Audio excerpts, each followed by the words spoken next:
পোলা হয়ে জন্ম নিচ্ছি সিঙ্গেল থাকতে আর কয়দিন ভাল লাগে। এখন দেখি যে বাড়ির বগালে মেলা, এই যে এটাকে 7-8 মিনিট লাগে। পরে কইছি তাহলে মেলায় যাই গে, মেলায় গেলে মেলা সিঁড়ি দেখার সুন্দর সুন্দর। আর এমনি সিঙ্গেল যদি একটা পটি হারি তাহলে তো ভালোই। আর সিঙ্গেল থাকার মজা আছে অন্যরকম, মানে অন্য যদি একটা সুন্দর সিঁড়ি দেখি ওটাও আমার, ওইদিকে যদি একটা সুন্দর সিঁড়ি দেখি ওটাও আমার। তো এই চিন্তা ভাবনা করে মেলার উদ্দেশ্যে রওনা দিলাম। হন এই যে ইট হাঁটি যাওয়ার পরে দেখি যে সামনে সুন্দর দুইটা সিঁড়ি। ভাবছিলাম যে মেলায় গেলে নাকি ঠেলা খাওয়ান লাগে, এখন দেখি ঠেলা অর্ধেক পথেই খেয়ে গেলাম গা। কিন্তু শরীরে ঠেলা খাই নাই, খাইছি মনে। ভাই রে ভাই, সিঁড়ি দুইটা যে সুন্দর, একবারে টাসকি লাগলো, টাস খেয়ে গেলাম গা। এত সুন্দর সিঁড়ি বলে বাড়ির বগালে আছে, অথচ কত গার্লস স্কুলের সামনে গেলাম, কোনো মেয়ে পটে হারলাম না। কি করুম, হয়েছে গিয়ে কালা ফেরের লাভে তো এক লগে 10-15 কম দিলাম না, তারপরেও ফর্সা হইলাম না। মুরব্বীর একটা কথা কইতো যে কয়লা দিলে ময়লা যায় না, আমার তো হচ্ছে গিয়ে এরকম। আবার কি হবো যে কালাটাই কি, কিন্তু যদি ফিল্টার মারি, ফিল্টার মারলে তো ফর্সা দেখা যায়, একবারে ফিল্টার মারলে মনে করেন সাকিব খান ফেল। তখন যাই হোক, এনে দুইটা সিঁড়ি দেখলাম, কইছি দে মনের মধ্যে কেমন জানি লাড়া ডাড়া দিল। কইলাম তাহলে এই মেয়েটারে দেখি পটি হারিনি। জীবনে তো বহুত জায়গায় বহুত মেয়ে দেখে বাংলা ছায়া ছবির রোমান্টিক গান ধরে পটিবার চেষ্টা করছি, কিন্তু পটে নাই। পরে কইছি যে আজকে হয়তো ট্রাই করে দেখি।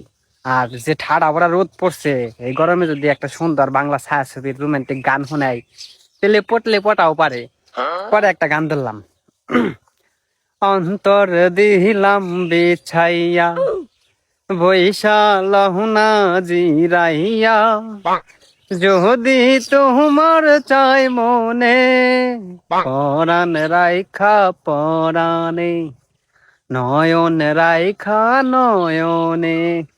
হিরো আলমের কণ্ঠে যে সুন্দর একটা গান গাইলাম, সেরি দেখি খালি হাসে। পরে কইলাম যে এত সুন্দর হাসি দিলেন, আমার তো এই ঠাডা পড়া রোদের মধ্যে পরানটা একবারে জুড়িয়ে গেল গা। মেনছে এত সুন্দর করে হাসে না হয়, কি একটা কাম করলেন, রাত্রে ঘুমাইবো না, হন রাত্রে খালি আপনার হাসির কথাই মনে পড়বো। পরে মেয়ে কয় কি ও মা তাই নাকি, আমি কই ওরে বাবা রে বাবা, কাম সারছে, আপনি এত সুন্দর কণ্ঠ দিলেন তো এখন তার কোনো গান শুনবার মন চাইবো না, খালি আপনার কণ্ঠই শুনবার মন চাইবো।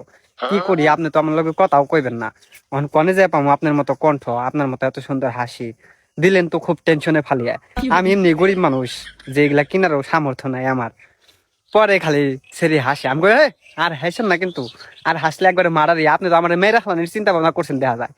পরে কয় কি যে কয় আপনি কি সব বলেন না বলেন, এমনি করে কেউ কথা কয়। আমি কই আসলে এমনি করে তো কেউ কথা কয় না আমি জানি, কিন্তু আপনার হাসি এত সুন্দর, আপনার কণ্ঠ এত সুন্দর, এবং কি আপনি মানুষটাও যে সুন্দরের সুন্দর।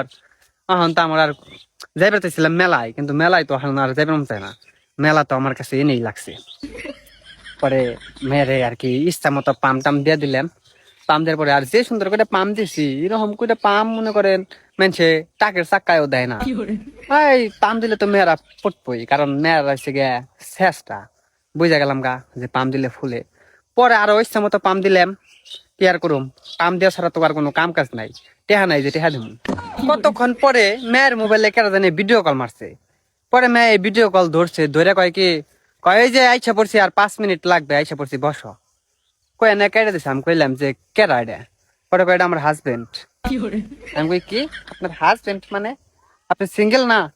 পরে কয় আরে না আমি বিবাহিত, আমার জামাই বাজারে ওয়েট করতেছে আমার জন্য, এই কারণে আমি যাইতেছি। আমি কই ও তাহলে আমার কি হইব? কয় কেন, আপনি আমার নাম্বার নিয়ে যান, কথা বলবো নি। আমি কই ধর দরকার নাই, শালার সিঙ্গেল মেয়ে কতটি পটিবার চাইলাম, হেগিনা পটে নাই, একটা পড়ছে তাও বলে এটা বিবাহিত, আমার আর প্রেম করার দরকারই নাই।